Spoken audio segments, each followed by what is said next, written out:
Около лагерния огън всички се забавляват.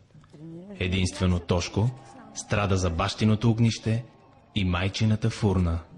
После в фурната на майка. Ма тя е фурна на майка ти или? Не, Тя е някой друг там. да. И затова знае да е хляба толкова много.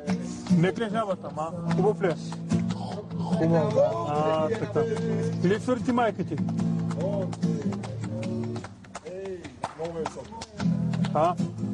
Бати? Само че вие знаеш, живи братко мой. Няма проблем, те ще дойдат да спокойно. Имаш някой миксер тук вътре? Тошко. Да стои. Тошко? Аз мога опит твоята... Мога? Да? Мерси. Мерси!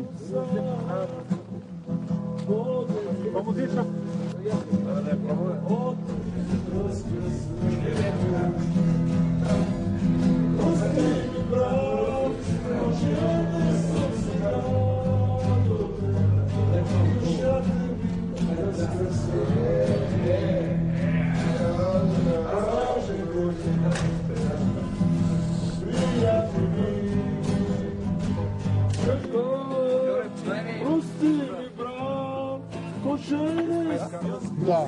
Окей. Ей! Фото! Едно, две, три. По-късно Тошко ще обобщи ситуацията така.